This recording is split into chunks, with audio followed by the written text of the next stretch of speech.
Here we go. This is where it starts. Is this it? Are we really going?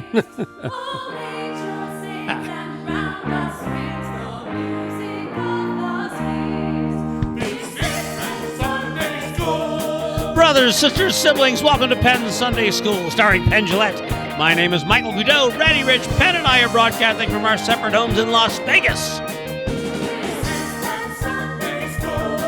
Welcome to our Father's Day show. We've got Piff and Pop, the Wizard of Lizards, the Chief of Chuck Wallace. He's the Dean of all true Dragons. It's Piff the Magic Dragon.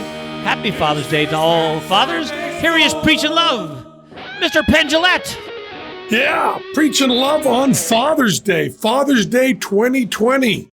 2020 hindsight. What a weird ass fucking Father's Day, huh?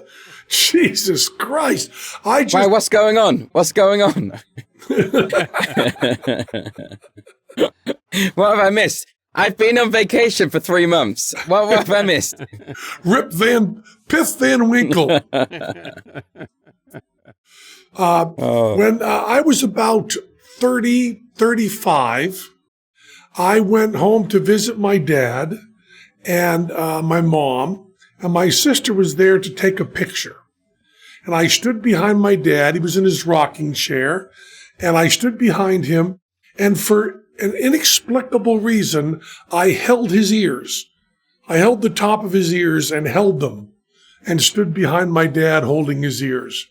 I found that picture a few years ago and loved it. So every year since, I have taken a picture of my children holding my ears. And it's a beautiful thing. We just did it this morning. I was very, very backlit, but the children were there holding my ears in a Father's Day tradition. It's important to bring those traditions around like that. We should really get a picture of Pop the Magic Dragon with you holding his ears behind him there, Piff. I think I have Pop the Magic Dragon in the cupboard here.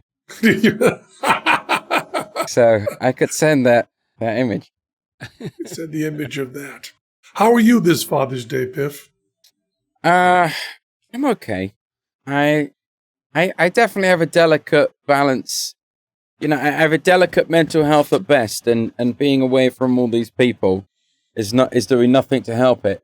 Also, I'm in the Piff TV studio, which I've spent months making, and seems to have various single points of failure built into it, so that you can be 99% there, and it just that for some reason it won't work. So I could be doing this off my 4K cameras with a nice lapel mic going directly into a soundboard and hearing you all on my ear monitors while doing the switching myself, except for some reason it won't work. So instead I'm just looming at you into a MacBook microphone and web camera.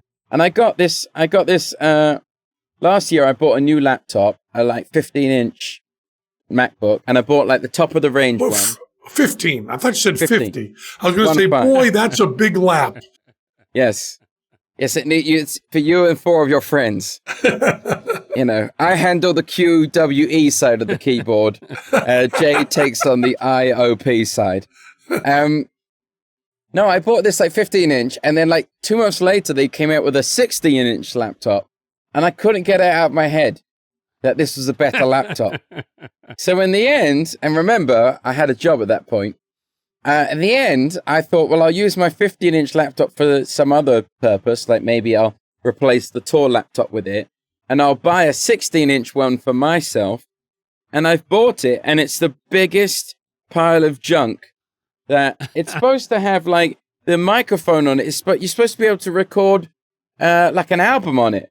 And it's just got this horrific fuzz that, unfortunately, Reddy Rich, who is the 21st century saint we all need right now, he is going to have to remove the buzz from my incredibly expensive laptop. It's like half the speed of my old laptop. Now, you don't have a desktop at all, right? I do. Oh, you do? Because I thought people under the age of 60 didn't have desktops. Well, I bought a desktop to run my Piff TV studio. So I have a desktop that's plugged into a laptop, and neither of them work. I'm not kidding. Like, this whole setup it's literally like a news studio setup without the qualified professionals required to run it. Now, behind you is green screen. Is that correct? No, this is an actual mural. Window. It's a window. Now, if I could get up, I could press a button. I can't get up because I'm attached to my computer with a wire.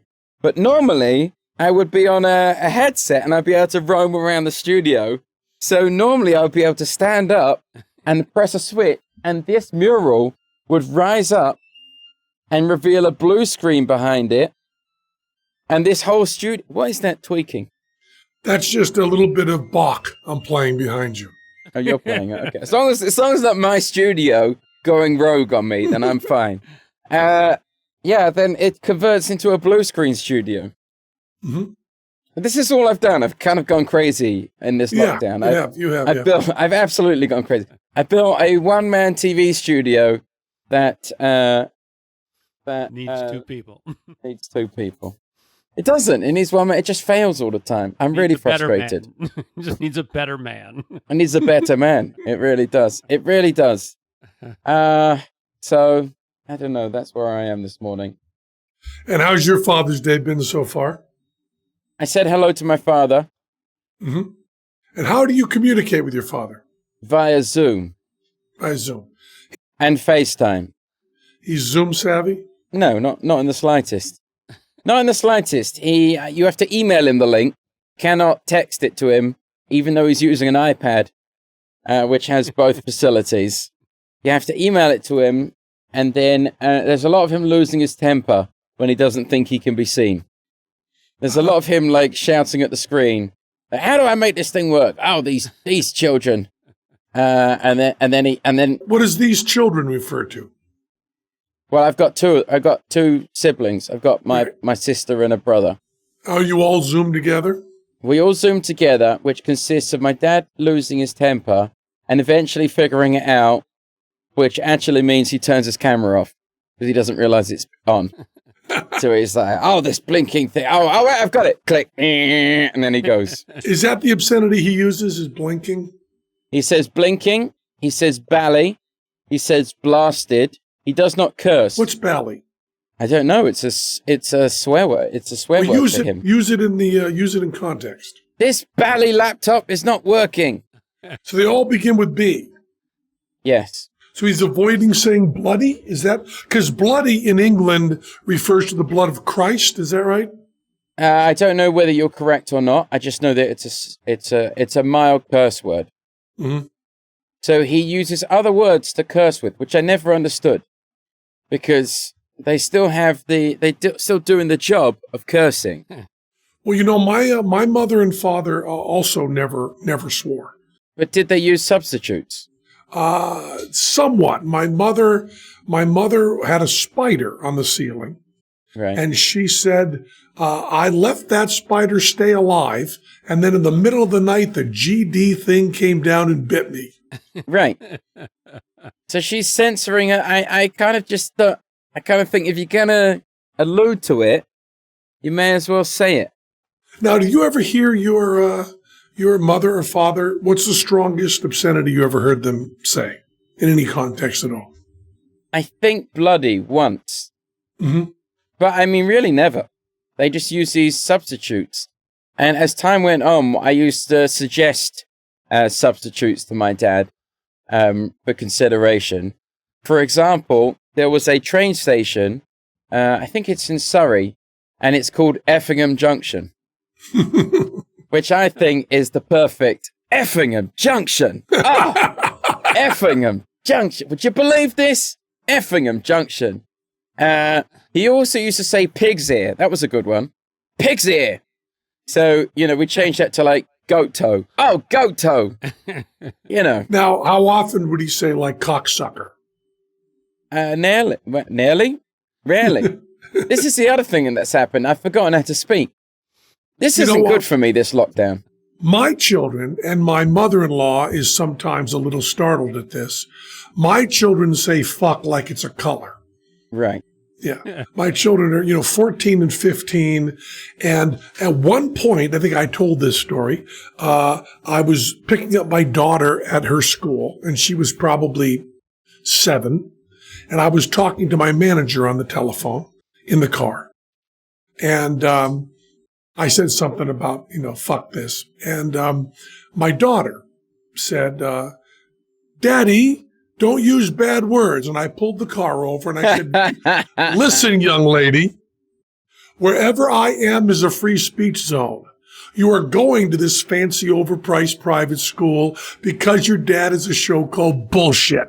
So if you have to toe the line at your stupid little school, you avoid obscenity. But when you're with me, we say anything we fucking want. Do you understand, young lady? That was a stern talking to I had. Her reply, fuck yeah. Fuck yeah. Now, how about your father, Guido? My dad does not swear ever, not ever in anything I've experienced. My kids, on the other hand, love it. They delight in it. They know it's wrong and are happy that they're allowed to do it. What do you mean they know it's wrong? It's not wrong. They've been taught by everyone else that it's wrong. So there's a great deal of joy in Joey saying fuck. And what other words do they use? He'll say goddamn. But that's about it for Joey. I had to really take goddamn out of the show because I was getting a lot of emails. I mean, I would say, we have like a PG-13 sort of vibe and crowd. And I don't want to, look, people. You have a song in your show called "What the Fuck Is Wrong with You." We did. We got rid of it, Godolph. We did. What the fuck is wrong with you? What the fuck is wrong with you? What the fuck is wrong with you? And the complaints were about goddamn. What the fuck is wrong with you? Well, there's a difference between obscenity and blasphemy. Yes, that's what I was about. Yes, thank you. That was what I was about to say. It would very, very much upset people when I would say goddamn. And they would just get mildly irritated when I would play, what the fuck is wrong with you? Now, see, I would say goddamn many, many times during our show. When my children were born, for a while, I stopped saying goddamn and Jesus Christ because I didn't like that my obscenity was rooted in Judeo-Christian ideas. And I didn't want my children to say, why are you saying Jesus Christ? Why does that have power to you? So I remember Madeleine Murray O'Hair, who was a very famous American atheist. She was the one that was credited as getting prayer taken out of school and was on the cover of major magazines as the most hated woman in America. When she was debating Christians, and they would make a point that she thought was not valid, she would often go, Jesus Christ, and it would throw them off so much. And I thought that was just a delightful story, and I thought I would emulate it. But for a while, I took all goddams and Jesus Christ out of the show. And then as I changed all the gender pronouns to neutral, to they and them in our show, all of that mental stuff started clogging me up, and I would just go, Jesus Christ, when I was talking. So it's like I've only got so much control over my mind during the show. So you say fucking goddamn in front of your children all the time, Guido? I do, yes. Yeah, they're happy with it. I feel much healthier by saying fuck because I don't have to do the mental gymnastics that confused me as a child when my dad would use pretend swear words. Because it was very confusing. I was like, well, you're swearing, but then you're censoring. What, is God is God deceived by this? Yeah. Did you just, oh no, he said Effingham Junction. All right, Jesus. Put it back on. Sickham G. No, never mind. Yeah, he said GD, it's fine. He just spelled it out. But I found removing goddamn from my show very difficult. It took me about 3 months.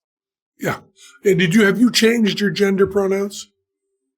I have attempted to on many occasions, and I have I have reaped the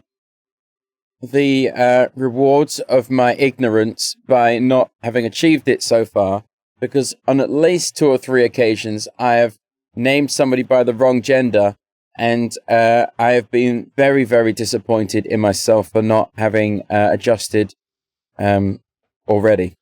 Because it's not like it visibly, you could see it visibly upset these people. My daughter identifies as, non-binary or pride or something. And she's very proud of me for not using gender pronouns in the show. But I tell her I am further gone than all your friends. I don't want people to choose their pronouns. I want all the pronouns to just go away. There's no reason that you need gender in a pronoun. We could just as easily say he now means people under 5'8", and she means people over 5'8". There's no reason for gender pronouns. And there's been a lot of movements. There was Z, Zim, and Zay, which was suggested as non-gender pronouns, and a lot of people have come up with them. Of course, they has been a non-gender singular pronoun since Shakespeare's time. Pretending that it's not is just foolish. I also, in terms of sexuality, I don't think there should be any designation at all for straight or gay or anything.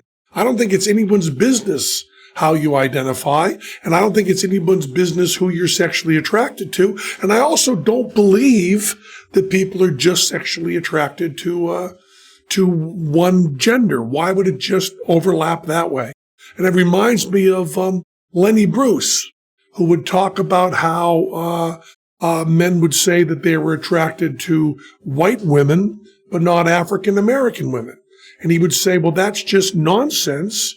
And now this is his punchline is very, very dated, but I think everybody will figure it out. He said it depends on specifics. What if the African American woman is Lena Horne and the white woman is Kate Smith? Doesn't that change things? Of course, nobody listening knows who Kate Smith or Lena Horne is, right?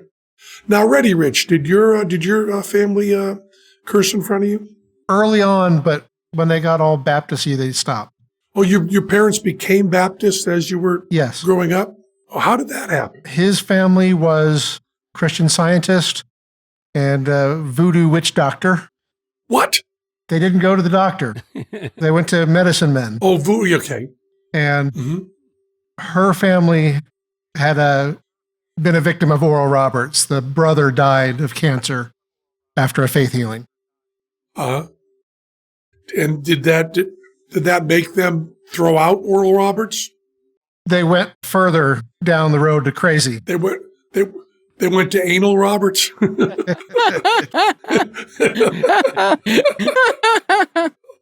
That is a good one, Penn. I mean, seriously, that is very good. I like to describe it as 2 degrees to the right of Westboro Baptist. Oh, really? They went that far? Yeah. And that eliminated that their swearing. Yeah, the maddest I saw him get after that was dense, was his curse word. Dense? Dense. He called my mom dense. Oh, dense. Wow. Was your mom dense?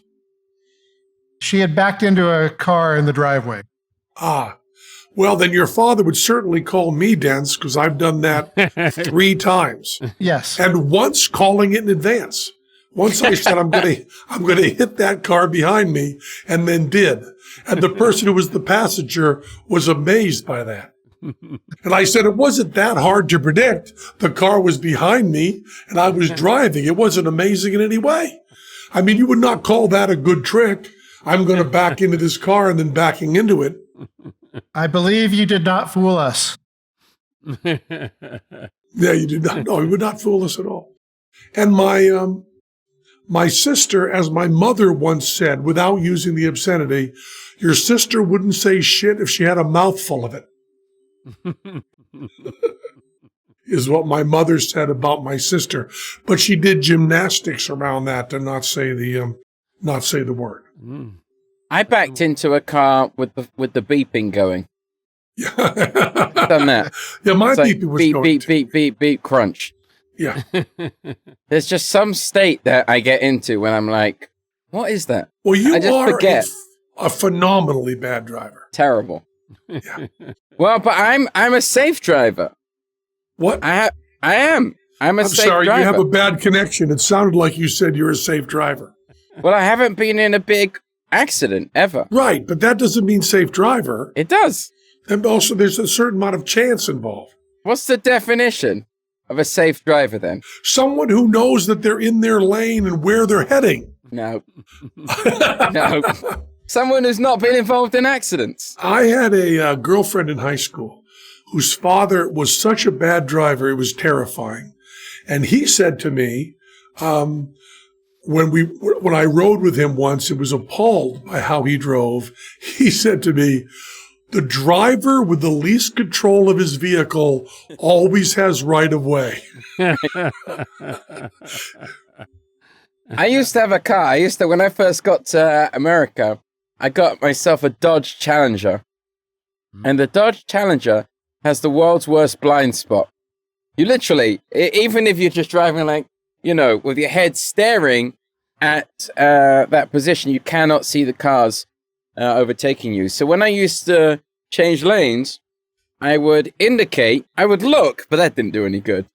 And I would wait a few seconds, and then I would very slowly just sort of like veer into that lane, listening for accidents or road horns. And as a result, I could never play music in my car because I would need to. Now, why did you choose a Dodge Challenger? Because it's badass. I love American muscle cars. I love them. Oh. It's like I know that, all you Americans, all you dream of is Mini Coopers. Yeah. I've had 3 of them. Well, there you go. So, yeah, I love American muscle cars. I did really want to get a Shelby Mustang the last time I got a car, but I even though I'm a very safe driver, I realized I would be dead in 2 weeks, so I didn't. It was like I once rode on a jet ski, and you turn the handle to go faster, and I was going faster, and Jade was directly behind me, and On the same jet ski? on the same jet ski. She was like, and I was very sunburnt, and I had absolutely no control, and I was sort of flying. I was like hanging on to it for dear life, which meant I was at maximum throttle and going from direction to direction.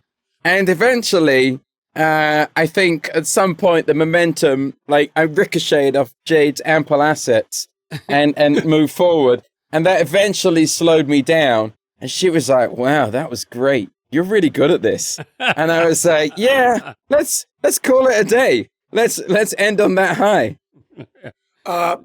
Lou Reed was once riding his motorcycle with his wife at the time behind him and his leather jacket, because if there's anybody that's going to look good on a motorcycle, it's going to be Lou Reed. And a bee flew into his leather jacket, and Lou started screaming, and his wife was yelling on the back of the motorcycle, let it sting you, Lou. Let it sting you. Let it sting you, Lou. Let it sting you. And I just love the chant, let it sting you, Lou. Let it sting you. Let it sting you, Lou. So if you had added a bee to the sunburn. Nah, that's pretty good. I'm going to now segue just seamlessly into an advertisement. Okay? You don't have to say that this week. What's that? Oh, I guess I don't.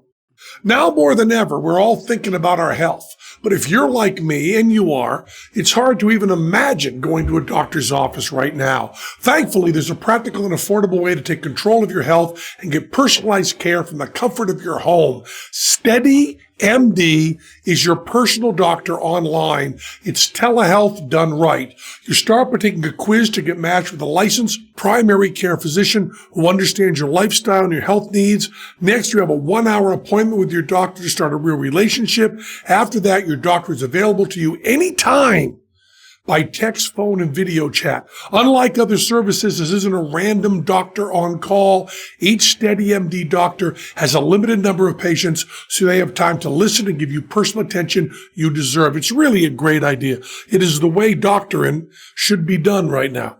It really is. SteadyMD can help you get and stay healthy, manage chronic conditions and concerns, reduce stress, lose weight, sleep better, feel better, boost your immunity, and much, much more. SteadyMD will even help you understand and get the most out of your health insurance, but insurance is not required. You get unlimited access to your doctor for only $99 per month. SteadyMD is now accepting members of all ages in all 50 states. Go to steadymd.com/Penn to take the free quiz and see which doctor is a perfect fit for you. steadymd.com/Penn. There's no risk and no long-term commitment to get started. That's steadymd.com/Penn. And thank them so much for sponsoring this podcast. Spell it for us. STADYMD.com/PENN. That's correct. All right, we got it. So what else? I tell you one thing that I was thinking about with the cursing is that I have just begun getting into a Greek god physical shape. Yes, you have. You're working with Jason Garfield, who we've talked about far too much on this show. Well, I was just going to say, then I won't say it. Say it. I was just going to say that his tip for getting through exercising when you giving up is just, I said to him, how do you, if you're halfway through and you know that you're not going to make it, how do you get through it? Expecting a very Zen-like answer. And he said, I just say, shit, fuck, shit, fuck, shit, fuck, shit. Shit, fuck. And by the time I finish saying that, usually I've finished the exercise. Jason Garfield has made a difference in the way I look and the way I feel. But while you're doing it, he makes you do things that you're not able to do. It's just as simple as that. And my mother-in-law, who sometimes walks by the room where I'm exercising, says sometimes she thinks she should call the police. Yeah. Because the screaming, swearing, and cursing is so remarkable. Now, I'm English, and as a result, very, very distant from my emotions. They live in a separate country to me. But when I finish... Is that country Ireland? Yes, Ireland. When I finish working out, I just start sobbing. Just like out of nowhere. For no reason. I just start sobbing. It's like I've survived a near-death experience every day. Every day with Jason Garfield. Every day. And it's like, I don't know. All right. Well, if you don't want to talk about that, then let's talk about Tournament of Laughs. Well, first of all, I want to say this first. What? And that is that Rob Pike, who was a scientist at Bell Labs and now is a big scientist at Google and lives in Australia, and Lawrence O'Donnell, who is host of the show on MSNBC, and I were all out to dinner. And Lawrence O'Donnell, when he was senior advisor to Moynihan in the Senate, was known among his peers. And people in politics are known very much to swear afterwards. Lawrence O'Donnell was known to swear more than anyone. As a matter of fact, there was one time that Lawrence O'Donnell and I were in the back of a taxi cab with a New York City cab driver who spoke English and well, a New York City cab driver, and Lawrence O'Donnell and I were discussing, listen carefully, how to hang a picture on the wall, whether you should use 1 or 2 nails to hang a picture on the wall of your home. And at the end of that discussion, the New York City cab driver said, I have never heard anyone swear as much as you do. You get the fucking hammer, and you get the fucking, that was the way it went for the entire ride. So Rob and Lawrence and I were all talking, and one of us got the harebrained idea to stop swearing. Now, the plan was we would still use the word fuck, but only when speaking about the act. We would use the word shit, but only when speaking about defecating. And we would never use any substitutes. You could not use gosh darn. You could not use blasted. You could not use oh fudge. It was to eliminate obscenity from our vocabulary. We discovered a word that we previously had never used that then became part of all our vocabularies. Ouch. We had not thought that ouch was a very important word, and all of a sudden, ouch was really important. And we were all bragging that we had like stubbed our toe or banged our thumb and went, ouch! Ouch! It's really, really hard to do. Buddy Hackett, the great comic, as part of his act, would lean over to him in the front row and say, do you ever say fucked, madam? And she would say no. And he said, what do you say when you drop a hammer on your toe? The answer we had to Buddy Hackett was ouch. And I found that after, we did it for about 2 years. You knew me during that time, Guido. I did, yes. And during that 2 years, we found if you take obscenity and any sort of cursing or blasphemy out of your vocabulary, you end up being much meaner. Like when someone's saying something that's not true and you go, bullshit, that's kind of friendly. When you go, that's not true, it's really heavy. And we all found that our interaction with people was no longer lubricated by obscenity. So you couldn't say, fuck you. You'd have to go, wow, I don't approve of that. I do not approve of that at all. And the people would get, what I'm saying is you take obscenity out of your talking and you get much, much more intense. Obscenity does not intensify. Obscenity diminishes. And if you think about that, try it for a week. You will be amazed. Now, does it, what did you say? Detensify? I've lost the ability to speak. Yeah. What's that word? The opposite of intensify. What's the opposite word? I think I said detensify, but probably wrong. Did you? Oh, well then, if you said it, you're probably right. Like, when the stakes are low, then it detensifies. But when the stakes are high, like if you're, backed into somebody's car, for example.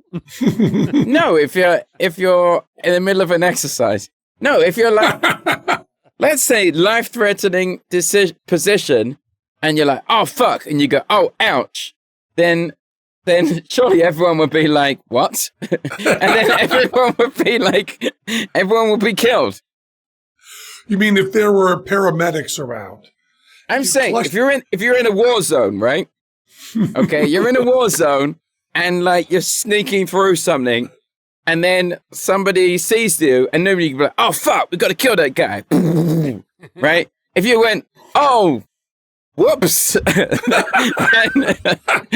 all of your friends would be like, what did you just say, Dave? And then the enemy would be like, there they are. You don't think whoops would solve it? No, mate. And surrounded by paramedics clutching at your chest going, ouch, ouch. Yeah. I don't think it's serious. He's not swearing. Ouch. It's only a 3 on the pain scale. I think cursing has a time and a place and a very good use, and therefore I just don't agree with this substitution of good words. There was no substitution. We were not doing any not of your you. dad's... I'm not talking about you. I'm talking about my dad.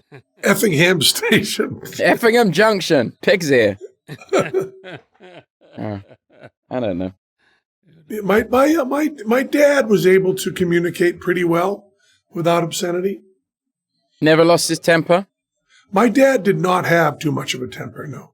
nor did my mom. We're from new and improved England, and we tended to be also pretty shut off from our emotions, but in a very sweet and gentle way. Right. My parents didn't raise their voices. They didn't yell at each other. How about your parents? How was Louisiana? Well, your parents were divorced. My parents were divorced once we got to California, a few years after we got to California. But for most of the time, they were very, very even-tempered. I do not remember my dad ever raising his voice. My mom did on occasion. But my dad, no. He still doesn't. If there's a spider on his roof, he doesn't say the GD stung him the night. GD monster. The GD monster. No, my dad then gets up and moves it out of his house. My daughter and wife are bringing in a toasted bagel with cream cheese and some orange juice for my Father's Day. Hello, Moxie. She's wishing me happy Father's Day. Hello, Moxie. Hey, Mox. My mother, thank you so much. My mother used most of her substitute obscenity for squirrels. My mother, my entire youth was my mother's all-out war against the squirrels. My mother's the same. She's just started this war. Yeah. She had a bird feeder. My mother too. That would hang on her clothesline. And the squirrels would go into the bird feeder, and my mother would get so angry at them and go out and shoo them away. And I suggested once, well, why don't you just consider it a squirrel feeder and be done? Very angry. She did not like that answer at all. My dad has solved his squirrel problem. My dad has a family of foxes now living in his backyard. So he has three or 4 week old foxes that are living on the deck in his backyard. And during the lockdown, he spends his entire day filming the foxes and sending the film to me, sending the recording. And the squirrels are kept away. The squirrels are gone now. He used to have squirrels climbing over his roof and eating his avocados. Not this year. This year he's got 4 foxes in his yard. I think I've seen this on Merry Melodies. Yeah. So, foxes I can't imagine having a squirrel problem. One of my biggest problems with where we live is the absence of squirrels. We've got bunny rabbits. Oh, yeah, I like bunny rabbits. Rabbits but squirrels are better. Squirrels are more, bunny rabbits are so timid, but squirrels are kind of exhibitionist. And I like that. Squirrels are in a constant battle with other squirrels. Yeah. So there's always fighting and running and smashing into stuff. They're great. And hawks as well. Yeah. They live in fear of being swooped down upon by a hawk. And it definitely gives them an extra edge of anxiety compared to any other animal. Little caffeinated jolt that they've got. Yeah. They're always just like, God, any minute this could be over. Any minute. Now talk to us. This is a very difficult thing for me, Piff. Because I found out just before we started this podcast that you were on Tournament of Laughs, which you told me a week ago. Yes. But I didn't know that you were competing against another good friend of the show. Well, this is one of the problems with show business now, is that they're not happy to have a show where you just go on and do well on. You have to defeat others. Now, usually those shows that I've been on, I'm up against 9-year-old children, which is fine. They should lose. They've got their whole lives ahead of them. But on this show, it's me versus other comedians. One of the comedians is Gilbert Gottfried, but I'm not against him yet and won't be for a while. Should I progress? Good. But the comedian I am against is Judah Friedlander, who I love. Yeah. So at 10 p.m. tonight on TBS, 10 p.m. Eastern, 10 p.m. our time, or 9 p.m. Central, which I never understand, is a show. And then as soon as the show ends, you've got until 10 a.m. Eastern to vote for either me or Judah Friedlander, and one of us gets knocked out. And that's it. We're done. Now, have you seen Judah Friedlander's hunk?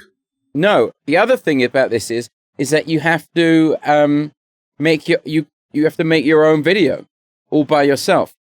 So I did the only sensible thing and hired a production crew and spent the entire budget on my video. Two videos. I made 2 videos because the way you have to like work a week ahead.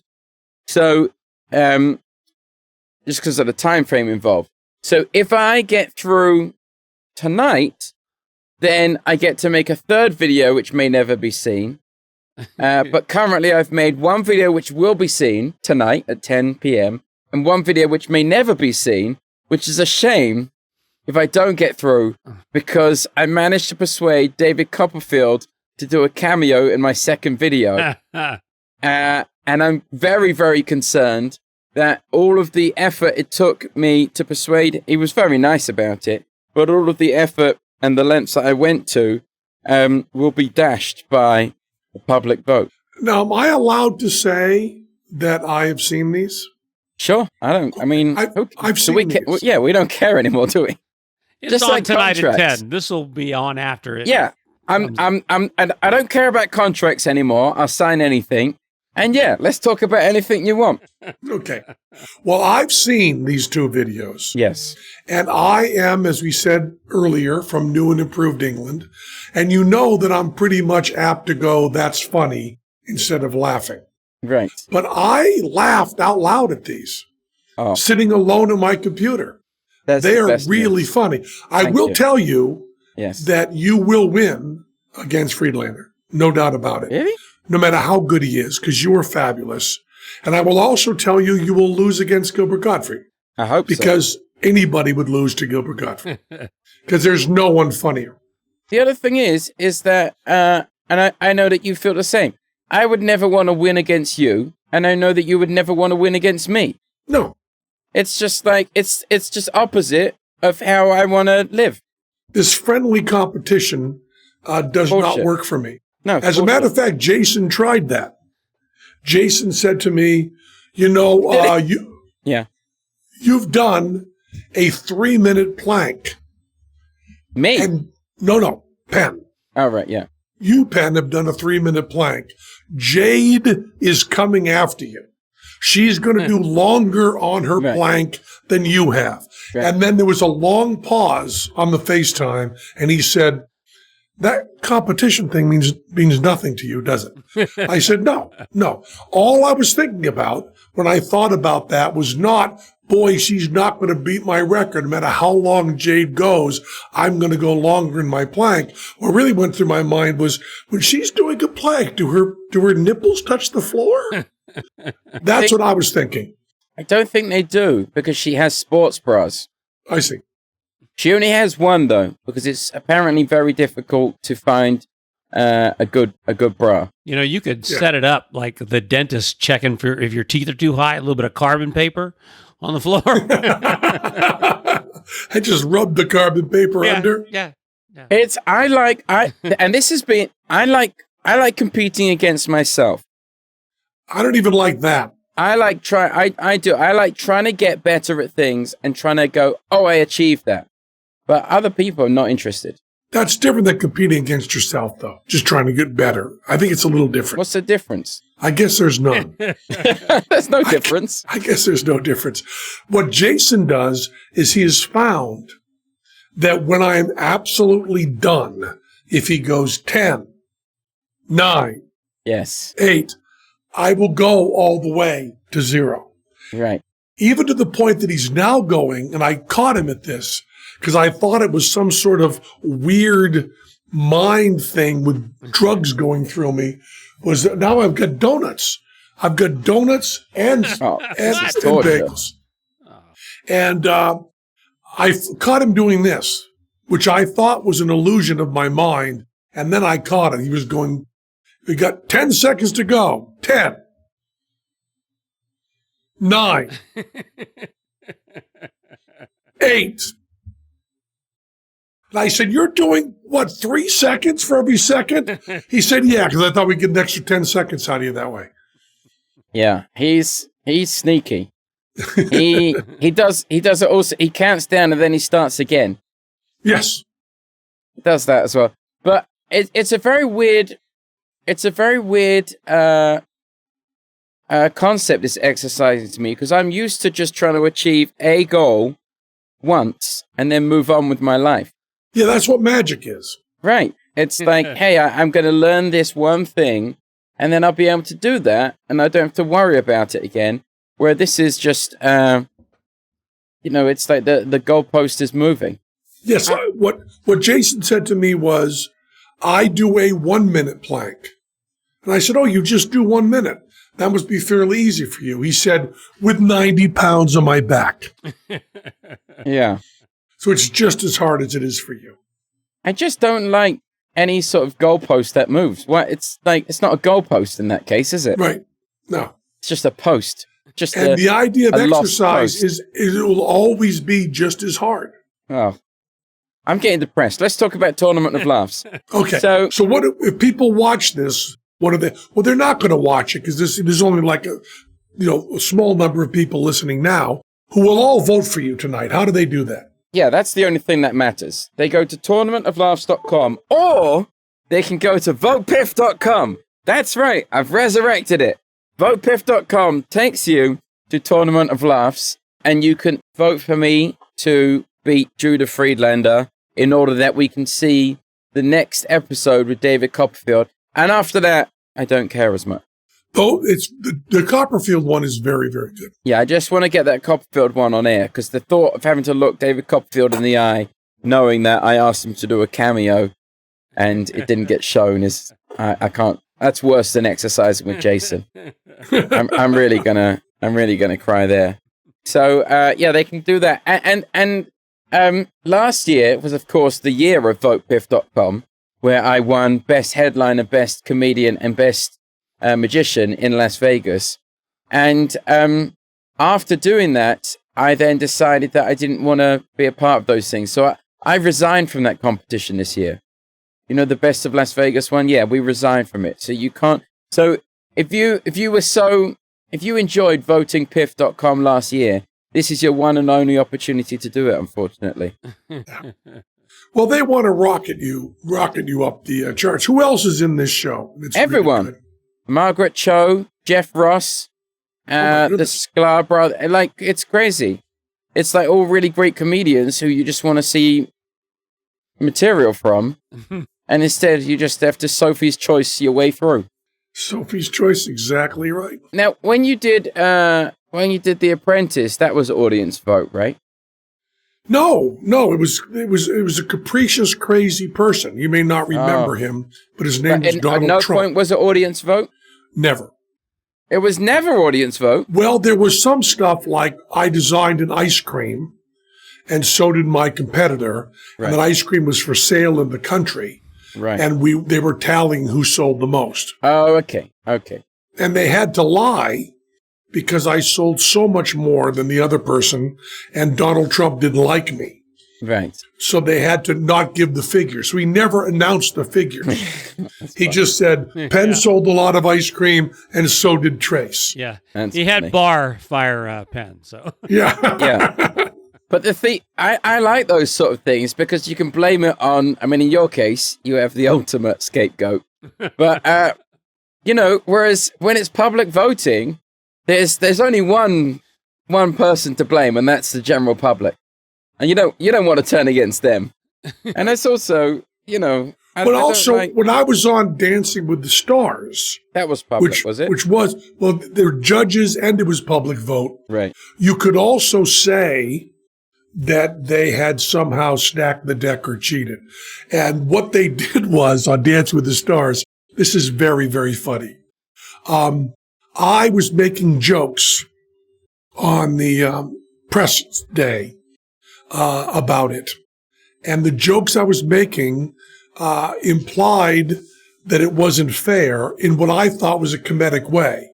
One of my competitors had won an Olympic gold medal in ice dancing.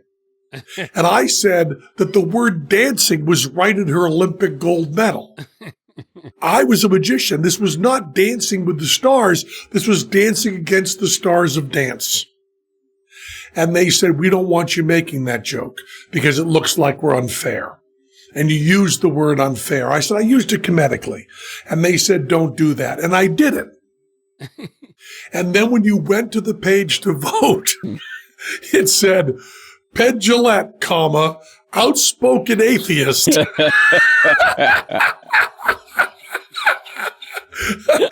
And magician. And then everybody else said, so-and-so, good Christian. Yeah. Philanthropist. Yeah, philanthropist. Adopter of multiple penguins. Yeah, animal lover. So that was perhaps a way you don't have to blame the general public, but you can lose.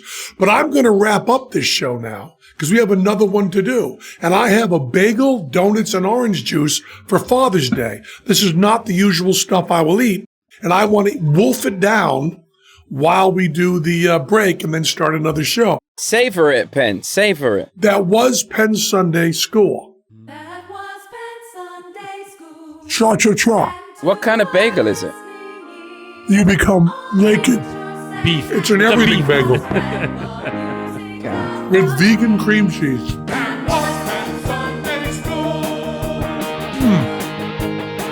So good. Delicious.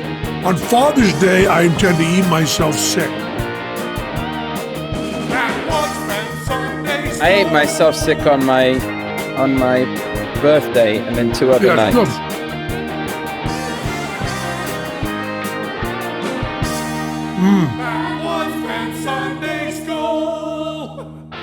I love vegan bagels with vegan cream cheese, and I also love you.